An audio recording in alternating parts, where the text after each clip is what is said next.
আসসালামু আলাইকুম রহমতুল্লাহ। প্রিয় দর্শক, আশা করি সবাই ভালো আছেন। কিন্তু যে সকল কৃষক আছেন বা ছোটোখাটো ব্যবসায়িক আছেন তাদের জন্য আমার মনে হয় বাজেটটা বাঁশ হবে।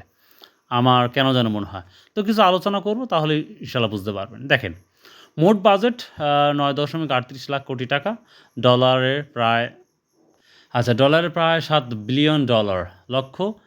জিডিপি প্রবৃদ্ধি ৬.৫% আর মূল্যস্ফীতি ৭.৫%।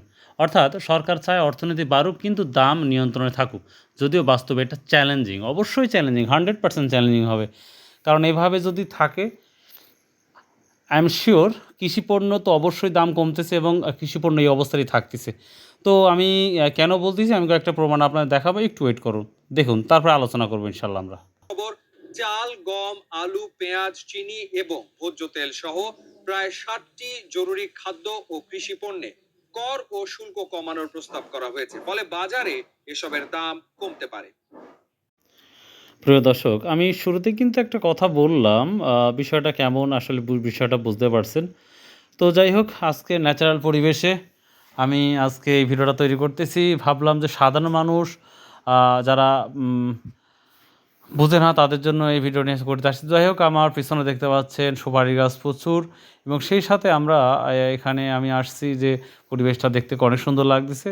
তো হঠাৎ করে মনে হলো যে আমার একটা ভিডিও তৈরি করা উচিত বাজেট সম্পর্ক নিয়ে। তো পিছনে অনেক মৌমাছির আমরা বক্স দেখতে পাচ্ছি, মাশাআল্লাহ। এখন যদিও মধু আহরণ করতে পারতেছে না, তো যাই হোক। তো সেই সাথে মনে করলাম যে না, একটা সাধারণ মানুষ থেকে শুরু করে সবার একটা সাধারণ ধারণাও থাকা উচিত কৃষিপণ্যর কী অবস্থাটা হচ্ছে, সেটাই বোঝানোর জন্য চেষ্টা করব ইনশাআল্লাহ। যে বাংলাদেশের কী পরিস্থিতি বা কোন কোন পণ্যের দামটা বাড়তেছে এবং কোন কোন পণ্যের দামটা কমতেছে, সেটা নিয়েই পুরা ডিটেল আলোচনা করব আজকে। আমি তো বলতেছি, সেই সাথে আমি প্রমাণ দেখিয়ে দিচ্ছি বা আপনাদের, যে কৃষিখাতটা কতটা ভয়ঙ্কর জায়গায় দাঁড়িয়ে আছে বা কৃষিখাতটা কতটা বিপদগ্রস্তর মধ্যে পড়ে গেছে বা যাচ্ছে। আর সেটাই আপনাদের এখন আমি দেখাবো ইনশাআল্লাহ। তো আশা করি ভিডিওটা ভালো লাগবে, আর ভালো লাগলে কিন্তু অবশ্যই পাশে থাকবেন, এবং চ্যানেলটা এখনও যারা সাবস্ক্রাইব করেন তারা সাবস্ক্রাইব করবেন। তো চলুন যাওয়া যাক।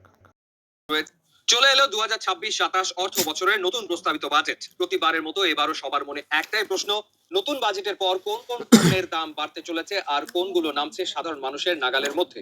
মূল্যস্ফীতি নিয়ন্ত্রণ আর দেশীয় শিল্পকে বাঁচানোর লক্ষ্য নিয়ে এবারের বাজেটে রয়েছে বড় সব চমক। বিশেষ করে গাড়ি প্রেমী, ধূমপায়ী এবং প্রযুক্তি পণ্যের ক্রেতাদের জন্য রয়েছে কিছু বড় ধাক্কা এবং বড় সুখবর। আজকের ভিডিওতে আমরা এক নজরে দেখে নেব নতুন বাজেটে কোন কোন পণ্যের দাম বাড়ছে এবং কমছে। শুরুতেই জেনে নেওয়া যাক কোন কোন পণ্যের দাম বাড়ার কারণে আপনার পকেটে বাড়তি টান পড়তে পারে। 1 নম্বর, সিগারেট ও নিকোটিন জাত পণ্য। ধূমপায়ীদের জন্য বড় ধাক্কা। এবারের বাজেটে সিগারেটের সব স্তরের মূল্য সীমা বাড়ানোর পরিকল্পনা করা হয়েছে। সেই সাথে নিকোটিন পাউচ ও সিগারেটের ফিল্টার তৈরির কাঁচামালের ওপর 300% এবং নিকোটিনের ওপর 350% সম্পূরক শুল্ক বাড়ানোর প্রস্তাব দেওয়া হয়েছে। ফলে সিগারেট ও সব ধরনের নিকোটিন জাত পণ্যের দাম বেশ খানিকটা বাড়বে। 2, অ্যালকোহল ও দেশীয় মদ। দেশে উৎপাদিত অ্যালকোহল ও মদের উৎপাদন পর্যায়ে প্রতি লিটারে 500 টাকা সম্পূরক শুল্ক বা ভ্যাট আরোপের প্রস্তাব করা হয়েছে। ফলে এই জাতীয় পণ্যের দামও বাড়ছে। 3, বিলাসবহুল গাড়ি।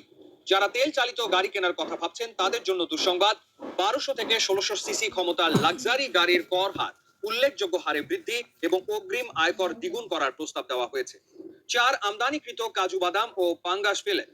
দেশীয় উৎপাদকদের সুরক্ষায় বাইরে থেকে আমদানি করা কাজু বাদামের শুল্ক 5% থেকে বাড়িয়ে 1,25% করার প্রস্তাব করা হয়েছে। একই সাথে আমদানি করা পাঙ্গাস ফিশ ফিলেটের ওপর 20% সম্পূরক শুল্ক বসছে। এছাড়া রড ও ইস্পাতজাত কিছু পণ্যে নির্দিষ্ট ভ্যাট বাড়ছে। হেলিকপ্টারের ওপর বার্ষিক অগ্রিম আয়কর এবং জুয়ার আয়ের ওপর কর হার 20% থেকে বাড়িয়ে 25% করার প্রস্তাব দেওয়া হয়েছে। এবার আসা যাক স্বস্তির খবরে। মূল্যস্ফীতি নিয়ন্ত্রণে রাখতে এবং দেশীয় শিল্পকে উৎসাহিত করতে বেশ কিছু নিত্য প্রয়োজনীয় ও প্রযুক্তি পণ্যের শুল্ক ও ভ্যাট কমানো হচ্ছে। নিত্য প্রয়োজনীয় খাদ্যপণ্য, সাধারণ মানুষের জন্য সবচেয়ে বড় সুখবর, চাল, গম, আলু, পেঁয়াজ, চিনি এবং ভোজ্য তেল সহ প্রায় 60টি জরুরি খাদ্য ও কৃষি পণ্যে কর ও শুল্ক কমানোর প্রস্তাব করা হয়েছে। ফলে বাজারে এসবের দাম কমতে পারে।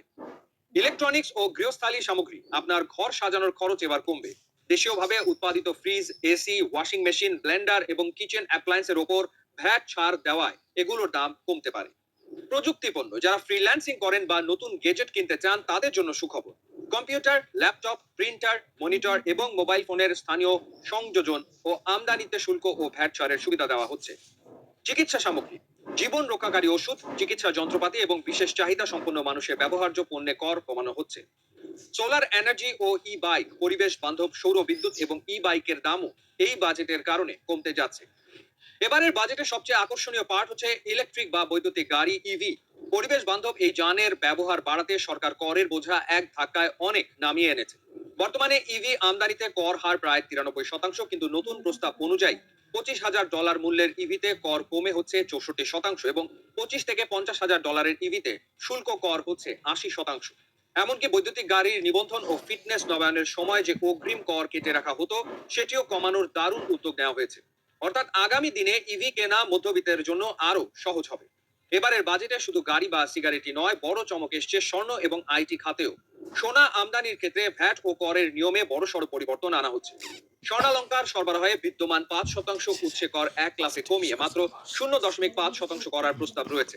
ফলে যারা বিয়ের কেনাকাটা বা স্বর্ণে বিনিয়োগের কথা ভাবছেন তারা বড় ধরনের সাশ্রয়ের আশা করতে পারে। অন্যদিকে দেশের ফ্রিল্যান্সার ও তরুণদের জন্য সুখবর নিয়ে এসে আইটি খাতের কর ছাড়। তবে মুদ্রার অপিচও আছে। দেশের ইতিহাসের সবচেয়ে বড় এই 9,38,000 কোটি টাকার বাজেটে ঘাটতি থাকছে প্রায় 2.5 লাখ কোটি টাকা। এই ঘাটতি মেটাতে সরকার ব্যাংক খাত থেকে বিশাল অঙ্কের ঋণ নেওয়ার পরিকল্পনা করছে, যা সাধারণ মানুষের মূল্যস্ফীতি বা বাজারের উপর কেমন চাপ তৈরি করে তা নিয়েই এখন বড় চ্যালেঞ্জ।